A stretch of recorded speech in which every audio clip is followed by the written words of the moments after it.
Menyambut hari ulang tahun kemerdekaan yang ke-61 besok, tim liputan kami secara khusus memotret pembangunan di berbagai daerah. Kali ini, mereka menuju ke Lampung. Hingga tahun 2004, provinsi ini masih masuk kategori termiskin ketiga di Indonesia. Namun ironisnya, pemerintah provinsi malah mengutamakan membangun tugu dan monumen senilai 7 miliar lebih daripada meningkatkan sektor pertanian. Padahal 70% penduduk Lampung adalah petani. Ili Hayati tinggal di Desa Pancasila, Kecamatan Natar, Kabupaten Lampung Selatan. Sudah 15 tahun dia menjadi petani penggarap sawah dan harus menghidupi keempat anaknya. Dengan penghasilan 300.000 per bulan, rasanya tak cukup memenuhi kebutuhannya sehari-hari.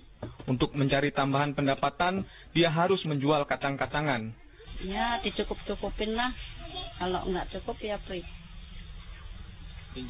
Pinjem uang dulu, kadang cari lagi gitu kadang.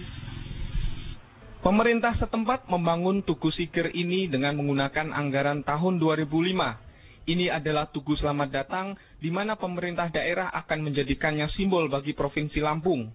Gubernur Lampung berharap tugu ini seperti patung Liberty di New York yang akan terlihat dari Pelabuhan Merak.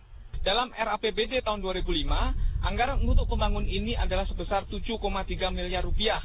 Sementara untuk bidang pertanian hanya mendapatkan anggaran sebesar 800 juta rupiah. Padahal sekitar 70% penduduk Lampung adalah petani. Semua program-program itu nggak mengikuti dari Remsa yang diutamakan pertanian. Bahkan bangun-bangun seperti misalnya Tugu Sigir dan lain-lain itu kan nggak ada guna gitu untuk kesejahteraan rakyat. Di bulan Agustus ini, Lampung sedang merayakan pesta kemerdekaan dengan menyelenggarakan pameran pembangunan. Meski DPRD Lampung tidak memilih Syahrudin sebagai gubernur pada 2004, faktanya Syahrudin tetap memimpin provinsi ini. Apapun namanya keputusan ya, kalau sudah ditetapkan sebagai APBD, itu berarti sudah persetujuan dari Dewan dan Eksekutif. Ini tidak ada lagi komentar. Nah, kalau komentar itu pada waktu pembahasan. Tapi setelah diputuskan, tidak boleh satupun eksekutif atau apalagi legislatif mengatakan, wah ini kok kebijakannya banyak untuk kepentingan ini. Tidak bisa. Lampung menerima dana 1,5 triliun rupiah dari pemerintah pusat untuk anggaran belanja daerah. Ini 2 kali lipat jika dibandingkan 10 tahun silam. Tapi pakar ekonomi menilai pemerintah daerah tidak mempunyai prioritas yang tepat dalam membelanjakan dana tersebut.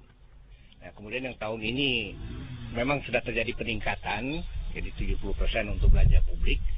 Tapi juga sebetulnya masih perlu dipertanyakan belanja publiknya apa saja gitu ya. Ini yang kelihatannya dan juga masih belum tentu apakah bisa diterima oleh Mendagri atau tidak nantinya ini. Ada jutaan orang seperti Ili Hayati di Lampung. Sepertinya mengubah prioritas pembangunan menjadi hal yang tak terelakkan di Provinsi Lampung. Romi Fibri dan Taufik Maru melaporkan dari Lampung.